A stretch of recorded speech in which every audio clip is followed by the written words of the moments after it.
ရှောလမုန်မင်း၏တုတ်တန်စကားဟုမူကားပညာရှိသောသားသည်အဘဝမ်းမြောက်ခြင်းအကြောင်းမိုက်သောသားမူကားအမိဝမ်းနေခြင်းအကြောင်းကိုဖြစ်စေတတ်၏မတရားသောဥစ္စာဘဏ္ဍာသည်အကျိုးမရှိဖြောင့်မတ်ခြင်းပါရမီမူကားတည်ခြင်းမှကယ်တင်တတ်၏ဖြောင့်မတ်သောသူကိုငဲ့၍တည်စေခြင်းကထာဝရဘုရားသည်အခွင့်ပေးတော်မမူမတရားသောသူတို့၏အဓမ္မအမှုကိုကားဖျက်ဆီးတော်မူ၏ပြင်းရည်သောသူသည်ဆင်းရဲခြင်းလုံလဝရိယရှိသောသူသည်ကြွယ်ဝခြင်းသို့ရောက်တတ်၏အသီးသောအချိန်၌သိမ်းယူသောသူသည်ပညာရှိသောသားဖြစ်၏စပါးရိပ်ရာကာလ၌အိတ်တက်သောသူမူကားအဆက်ခွဲတတ်သောသားဖြစ်၏တရားသောသူ၏ခေါင်းပေါ်မှာမင်္ဂလာတက်ရောက်တတ်၏မတရားသောသူ၏နှုတ်ကိုကားညင်းဆဲခြင်းအပြစ်သည်ပိတ်လိမ့်မည်တရားသောသူကိုအောက်မေ့သောအခါကောင်းကြီးပေးတတ်၏မတရားသောသူ၏နာမမူကားပုတ်ပြတ်တတ်၏လိမ္မာသောသူသည်ပညတ်တရားကိုခံယူ၏စကားများသောလူမိုက်မူကားဆုံးရှုံးတတ်၏ဖြောင့်မတ်ခြင်းလမ်းသို့လိုက်သောသူသည်အနှင်းမှန်လိမ့်မည်ကောက်သောလမ်းသို့လိုက်သောသူမူကားသဘောထင်ရှားလိမ့်မည်မျက်စိမိတ်သောသူသည်စိတ်ကိုပူစေတတ်၏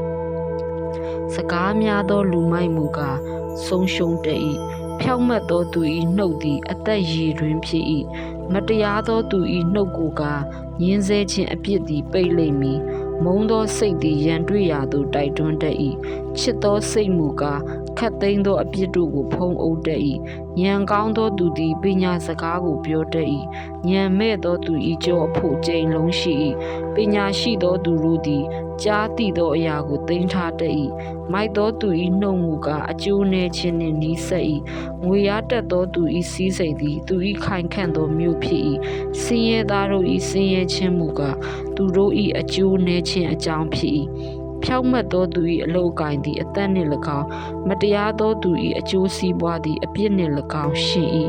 ဤဥပဒေသားကိုစောင့်ရှောက်သောသူသည်အသက်လမ်းသို့လိုက်တတ်၏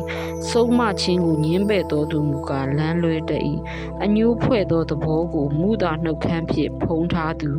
သူ့အတည်ပြတ်အောင်ပြောတတ်သောသူသည်မိုက်သောသဘောရှိ၏စကားများသောအဖြစ်အပြစ်ပါတတ်၏မိမိနှုတ်ကိုချုပ်တီးသောသူမူကားပညာရှိ၏ဖြောင့်မတ်သောသူ၏ရှာသည်ငွေစင်နှင့်တူ၏ဆိုးသောသူ၏နှလုံးမူကားအဖိုးမထိုင်ဖြောင့်မတ်သောသူ၏နှုတ်ခမ်းတို့သည်လူအများကိုကြွေးတတ်၏မိုက်သောသူတို့မူကားဉာဏ်မရှိသောကြောင့်တည်ကြလိမ့်မည်ထာဝရဘုရား၏ကောင်းကြီးမင်္ဂလာသည်စည်းစိမ်ကိုဖြစ်စေတတ်၏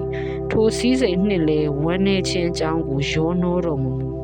မိုက်သောသူသည်အပြစ်ပြုရာ၌ပျော်မွေ့တတ်၏ဉာဏ်ကောင်းသောသူမူကားဆင်ခြင်တတ်၏မတရားသောသူကြောက်တတ်သောအမှုသည်သူ့အပေါ်သို့ရောက်လိမ့်မည်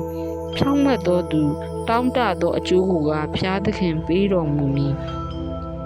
မတရားသောသူသည်လွန်သွားသောလေပွေကဲ့သို့ပျောက်တတ်၏ဖြောင့်မတ်သောသူမူကားမြဲမြံသောတိုက်မြစ်ဖြစ်၏ပုံရည်သည်သွား၌၎င်းမိခိုးသည်မျက်စိ၌၎င်းဖြစ်သကဲ့သို့ပြင်းရည်သူသည်ဆေးလွတ်သောသူ၌ဖြစ်၏ထာဝရဘုရားကိုကြောက်ရွံ့သောသဘောသည်အသက်တာကိုရှိစေတတ်၏မတရားသောသူ၏နှစ်ပေါင်းကာလမူကားတူတတ်၏ဖြောင့်မတ်သောသူ၏မျှော်လင့်ခြင်းသည်ဝမ်းမြောက်စရာအကြောင်းဖြစ်၏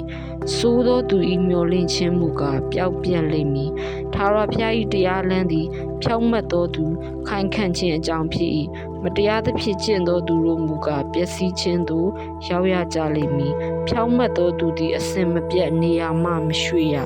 မတရားသောသူမူကားမြေပေါ်မှအတိမကျရဖြောင့်မတ်သောသူ၏နှုတ်မှပညာစကားထွက်တတ်၏